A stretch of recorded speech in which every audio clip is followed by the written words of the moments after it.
Hello friends, my name is Preeti. Friends, आज हम discuss करेंगे मॉडर्न हिस्ट्री के एक पार्ट मराठा राज्य के बारे में। फ्रेंड्स, हम पहले ही डिस्कस कर चुके हैं। पूरी की पूरी मॉडर्न हिस्ट्री को हम क्वेश्चन आंसर के थ्रू डिस्कस करेंगे। इसमें जो भी इम्पोर्टेंट क्वेश्चन है हम उन सभी को डिस्कस करेंगे, और जहाँ हमें डीप में जाने की ज़रूरत होगी उसे हम डीप से भी देखेंगे। जो दोस्तों, इसमें हम वो सभी भी क्वेश्चन डिस्कस करेंगे जो आने के लिए जिनकी संभावना भी बहुत ज़्यादा होती है।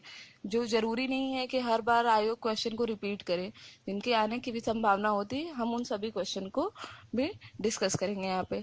तो टाइम ना वेस्ट करते हुए आते हैं टॉपिक पे। हमारा सबसे पहला क्वेश्चन ये बनता है कि मराठा राज्य की नींव कब पड़ी।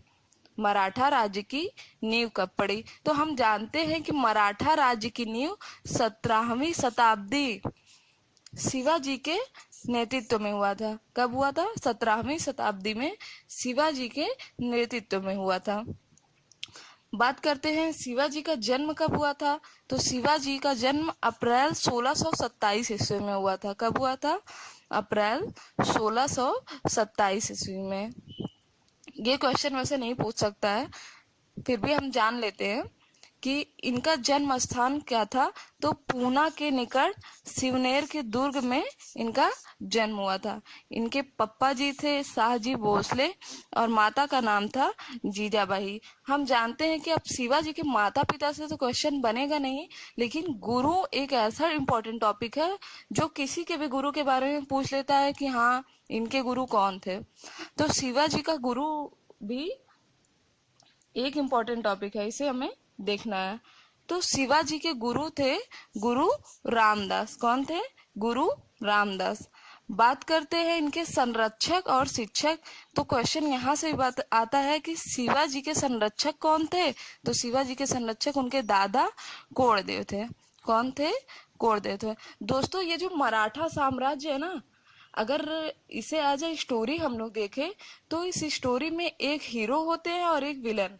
शिवाजी हीरो रहते हैं और औरंगजेब विलन रहता है। औरंगजेब अपने समय में बहुत ही ज्यादा प्रसिद्ध था, लेकिन जब मराठाओं ने बार बार उनसे झगड़ा करना चालू किया तो औरंगजेब को गुस्सा आ गया। औरंगजेब ने कहा, यहाँ पे सिर्फ हम ही राजा बन के रहेंगे, हम किसी और को फेमस नहीं होने देंगे। तो औरंगजेब को बस सिर्फ इसी बात का गुस्सा था कि वो मराठा लोगों को फेमस नहीं होने देना चाहता था। तो शिवाजी ने कुछ इंपॉर्टेंट किले जीते थे जिनसे क्वेश्चन है। शिवाजी ने बीजापुर का किला जीता था 1643 ईस्वी में। कब जीता था? 1643 ईस्वी में। और रायगढ़ का किला जीता था 1656 ईस्वी। यहाँ से क्वेश्चन बनते हैं कि शिवाजी ने ये दोनों किलों को कब जीता था। दोस्तों, रायगढ़ का किला आगे चल के इनके लाइफ में एक बहुत ही इम्पोर्टेंट रोल प्ले करता है। इसी रायगढ़ को इन्होंने अपनी राजधानी बनाया था। क्या बनाया था? राजधानी। और शिवाजी का राज्याभिषेक भी यहीं हुआ था। हम आगे देखेंगे कि इनका राज्याभिषेक कब हुआ था। दोस्तों, औरंगजेब जो था ना, उसे शिवाजी से बहुत ज्यादा जेलसी थी। तो उसने किया क्या? सबसे पहले उसने अफजल खां को और शिवाजी को मारने के लिए भेजा। तो अफजल खान डायरेक्ट अब ऐसा नहीं है कि जाएगा शिवाजी को मार देगा। उसने शिवाजी को बात करने के लिए बुलाया। शिवाजी भी बहुत चालाक थे। उन्होंने भी सोचा कि हमें पता है कि हो सकता है बात ना हो, वहाँ धोखा दिया जाए। तो अफजल खां और शिवाजी मिले। तो अफजल खां चोरी से उनके पीठ में छुरा घोंपने जा रहा था, लेकिन शिवाजी ने अफजल खां को मार दिया। औरंगजेब को बहुत गुस्सा आया। औरंगजेब ने अपने दूसरे गुंडे को भेजा, शाइस्ता खां को, 1663 में। अच्छा दोस्तों, बात ये आती है अफजल खां को कब भेजा था। तो 1659 में। अब शाइस्ता खां को भेजता है 1663 में। और शाइस्ता खां जो थे, ये औरंगजेब के मामा थे। कौन थे? औरंगजेब के मामा थे। औरंगजेब ने इन्हें दक्षिण का सूबेदार नियुक्त किया था। इसने कहा कि आप जाओ, शिवाजी को मार के आ जाओ। शाइस्ता खां पहुंच गए शिवाजी को मारने, लेकिन जब वो अपने किले में आराम कर रहा था शाइस्ता खां, शिवाजी को ये बात पहले ही पता चल गई थी कि उसे कोई मारने आ रहा था। तो शिवाजी ने क्या किया कि वो अटैक करता इसके पहले ही रात्रि के समय उसके किले में घुसकर उस पर आक्रमण कर दिया और उसके बेटे को मार दिया। उस शाइस्ता खां के बेटे का नाम था फतेह खां, उसे मार दिया। औरंगजेब को बहुत गुस्सा आया। अब औरंगजेब ने शिवाजी को मारने के लिए कछवाहा राजा जय सिंह को भेजा। किसे भेजा? जय सिंह। हमें जो क्वेश्चन आता है हमारे एग्जाम में वो जय सिंह से आता है, क्योंकि जय सिंह और शिवाजी के बीच हुई थी पुरंदर की संधि। क्या हुई थी? पुरंदर की संधि, जहां से क्वेश्चन बनता है। जय सिंह जाता है, वो शिवाजी को मना लेता है पुरंदर की संधि करने के लिए। तो और ये जय सिंह होता कौन है? ये आमेर के राजा मिर्जा ये आमेर के मिर्जा राजा जय सिंह थे। ठीक, तो इनके बीच होता है, जय सिंह और शिवाजी के बीच होता है पुरंदर की संधि। इसमें क्या होता है? शिवाजी को के पास कुल 35 किले थे, उसमें से 23 किले इन्हें मुगलों को देना पड़ता है। क्या करना पड़ता है?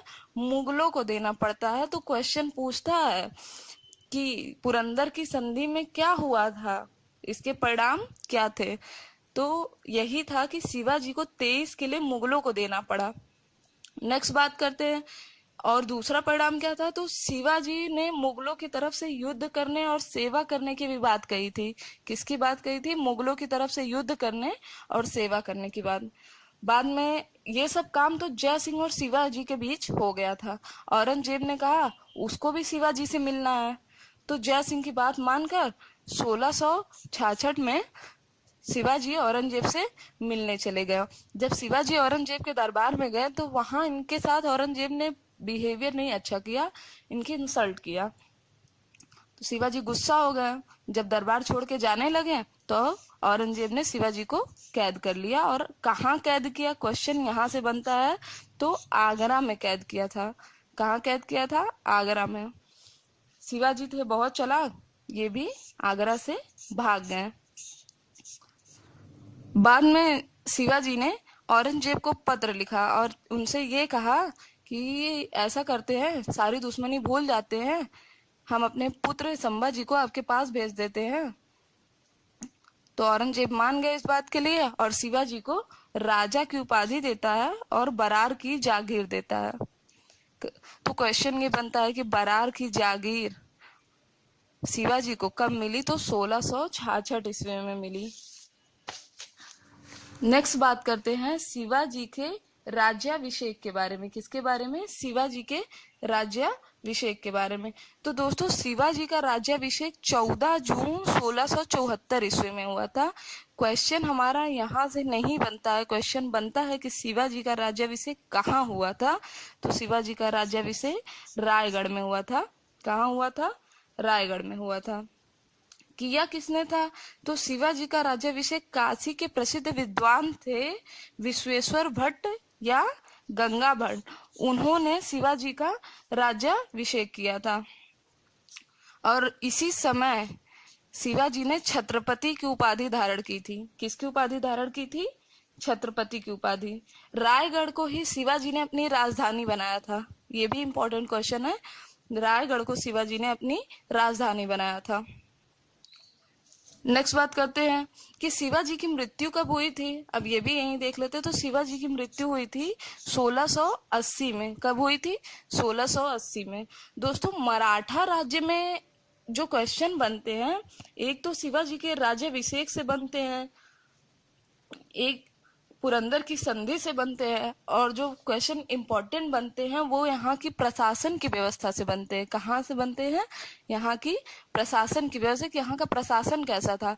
हम जानते हैं कि शिवाजी अपने दरबार में अष्ट प्रधान रखते थे, यहीं से क्वेश्चन बनता है। तो हम इनके प्रशासन की व्यवस्था को भी देखते हैं। होता ये है कि शिवाजी के राज्य में जो हाईएस्ट पोस्ट रहती है वो पोस्ट रहती है छत्रपति की। किसकी रहती है? छत्रपति की। बोला जाए तो छत्रपति ही राजा होता है, लेकिन जैसे हमारे यहाँ राष्ट्रपति होता है, उसे हाईएस्ट सुप्रीम पावर तो उसके पास है, लेकिन काम कौन करता है? पीएम करता है। तो वैसे ही इनके राज्य में था। यहाँ का जो शासन का जो वास्तविक संचालन होता था वो अष्ट प्रधान के द्वारा होता था, या 8 मंत्री। ये सब मिलकर राजा को सलाह देते थे और राजा काम करते थे इनकी सलाह पर।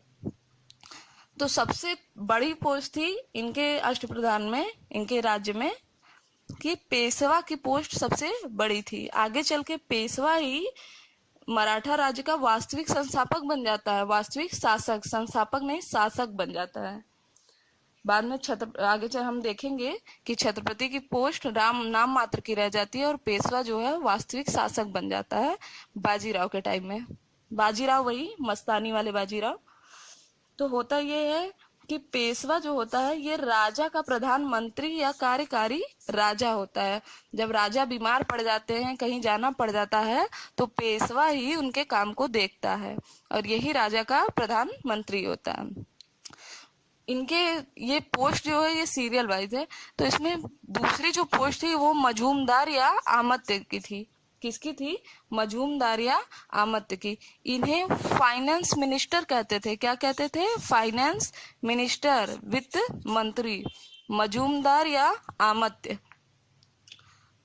नेक्स्ट है हमारा जो तीसरे प्रधान थे इनके, वो थे वकिया नीस, वकिया नवीस या वकील, वकिया नवीस या वकील। ये राजा के व्यक्तिगत मामलों की देख रेख करते थे। क्या करते थे? राजा के व्यक्तिगत मामलों की देख रेख करते थे, या इन्हें होम मिनिस्टर कहा जाता था। क्या कहा जाता था? Home minister. चौथे हैं सुमंत या दबीर। कौन है? सुमंत या दबीर। ये विदेश सचिव होते थे। क्या होते थे? Foreign minister. ये विदेश सचिव होते थे। पांचवा है सुरनीस। दोस्तों इसमें से जो क्वेश्चन बनता है वो ये बनता है कि राजकीय पत्र व्यवहार की देखरेख शिवाजी के दरबार में कौन करता था? 4 ऑप्शन आ जाएगा, सुमंत, सेनापति, पंडित राव या सुरनीस। तो हमारा सही उत्तर होगा सुरनीस। नेक्स्ट बात करते हैं कि सेनापति या सर नौबत का क्या काम था? सेनापति या सरे नौबत का क्या काम था? तो ये सेना के प्रधान थे। कौन थे? सेना के प्रधान थे। बात आती है पंडित राव।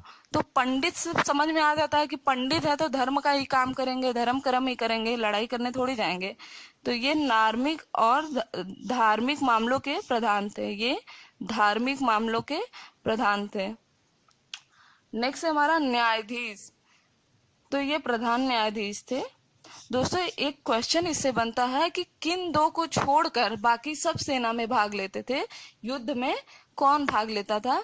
तो पंडित राव और न्यायाधीश को छोड़कर बाकी सब यहाँ के युद्ध में भाग लेते थे। और इन सब के पोस्ट की बात करें तो कोई क्वालिफिकेशन या कुछ देख कर नहीं होता था।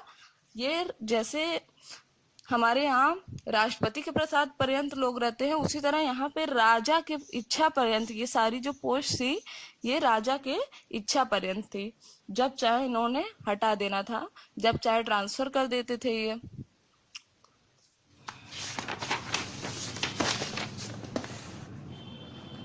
दोस्तों एक क्वेश्चन और बनता है यहाँ से इम्पोर्टेंट कि जो शिवाजी का राज्य था यहाँ पर आय का सबसे अच्छा स्रोत क्या था? यहाँ पे आय का स्रोत क्या था? तो हम इनकी लगान व्यवस्था देखते हैं। क्या देखते हैं? इनकी लगान व्यवस्था।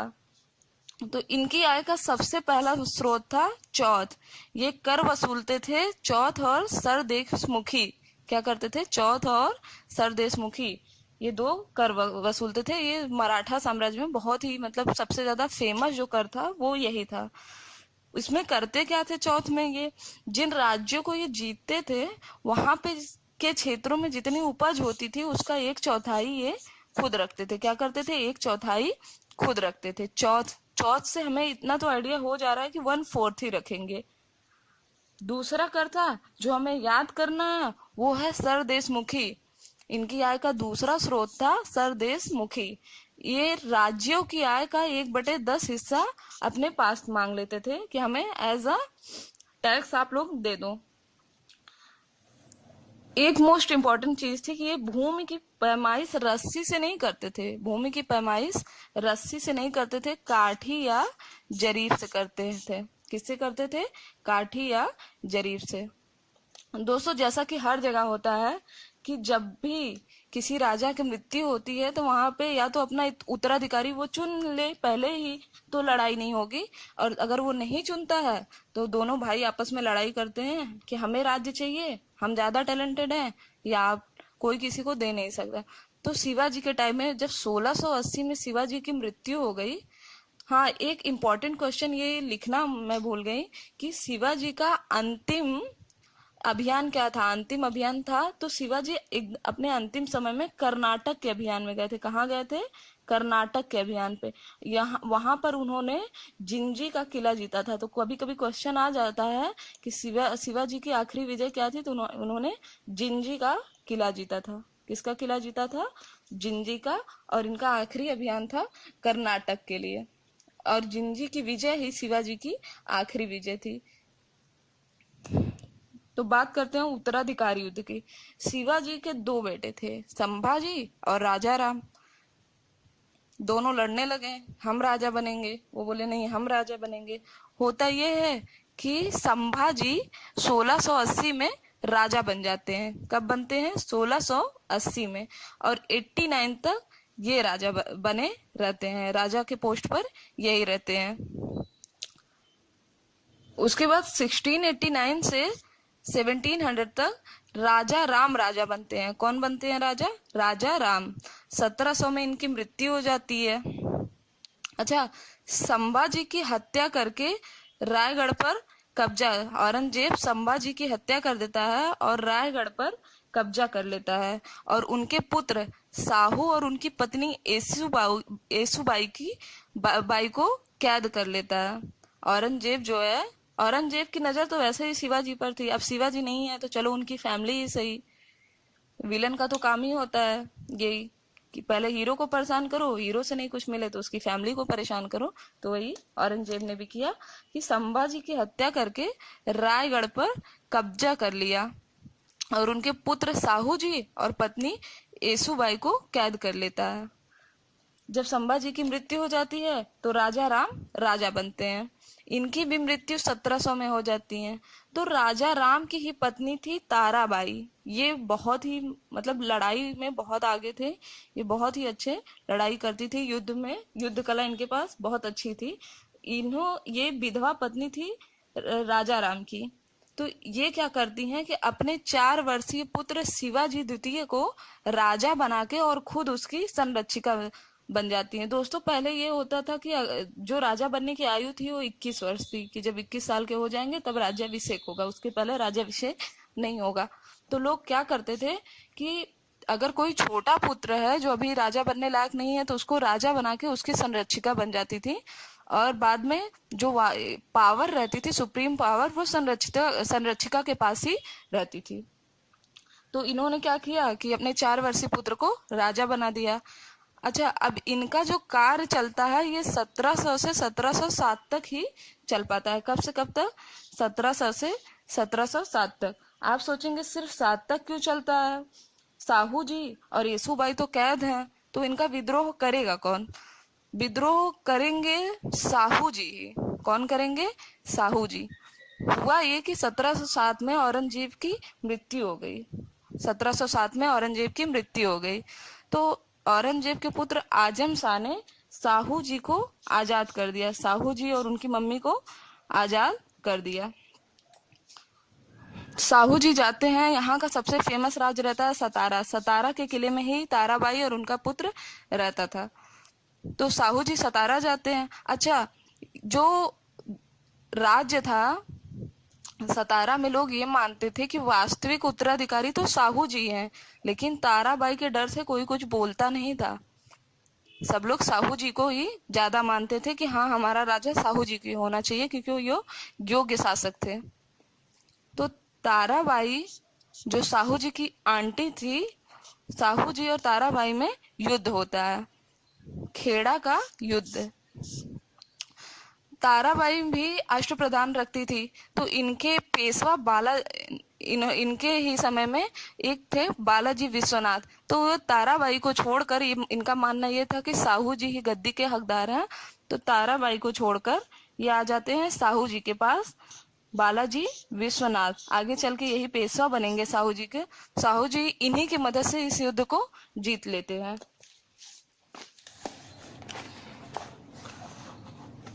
अब साहू जी 1708 में सतारा के शासक बन जाते हैं। साहू जी 1708 में सतारा के शासक बन जाते हैं और मराठा साम्राज्य दो भागों में बढ़ जाता है। उत्तर में साहू जी का राज्य रहता है सतारा में और ताराबाई के पुत्र शिवाजी द्वितीय दक्षिण में कोल्हापुर चले जाते हैं। कहाँ चले जाते हैं? कोल्हापुर। 1713 ईस्वी में बालाजी विश्वनाथ को साहू जी अपना पेशवा बना लेते हैं। क्वेश्चन आता है कि बालाजी विश्वनाथ को पेशवा कब बनते हैं? तो ये 1713 में। यही वो समय था जब छत्रपति सिर्फ नाम मात्र का शासक रह गया था। छत्रपति सिर्फ नाम मात्र का शासक रह गया था। 1720 में बालाजी की मृत्यु हो जाती है। किसकी मृत्यु हो जाती है? बालाजी की। अब उनका पुत्र जो है बाजीराव प्रथम, बाजीराव प्रथम 20 वर्ष की आयु में पेशवा बना दिया जाता है। साहू जी बाजीराव प्रथम को पेशवा बना देते हैं। बाजीराव प्रथम जो है ये मतलब बहुत मराठा साम्राज्य का विस्तार करते, ये बहुत ही अच्छे योद्धा थे। एट लास्ट इन्हें प्यार हो जाता है मस्तानी साहिबा से। उसी में प्यार के चक्कर में ये भी बर्बाद हो गए, इनकी भी मृत्यु हो गई। बाद में कोई ऐसा पेशवा नहीं था। वैसे तो पेशवा का पद वंशानुगत हो गया था इसके बाद में, लेकिन इसके आगे की स्टोरी में कोई दम नहीं है। जो क्वेश्चन बनते हैं वो यहीं तक आते हैं, बाजीराव तक ही। बाजीराव को कहा जाता है कि शिवाजी के बाद गोरिल्ला युद्ध का सबसे बड़ा प्रतिपादक अगर कोई था तो वो बाजीराव थे। अच्छा, बाजीराव की नीति से भी क्वेश्चन बनता है कि बाजीराव मुगल साम्राज्य के प्रति कौन सी नीति धारण करता था, किस नीति को फॉलो करता था। बाजीराव का मानना ये था, हमें इस जर्जर वृक्ष के तने पर आक्रमण करना चाहिए, शाखाएं तो स्वयं ही गिर जाएंगी। बहुत अच्छी युद्ध नीति थी। तो दोस्तों आज हमारा मराठा साम्राज्य समाप्त हुआ। सारे क्वेश्चन हमने कवर कर लिए, इसमें जो भी इम्पोर्टेंट थे। अगर आपको वीडियो पसंद आया तो चैनल को शेयर करें, सब्सक्राइब करें और लाइक करें। अगर आपको कोई क्वेरी हो तो उसे कमेंट बॉक्स में जरूर लिखें। थैंक यू दोस्तों, थैंक यू सो मच।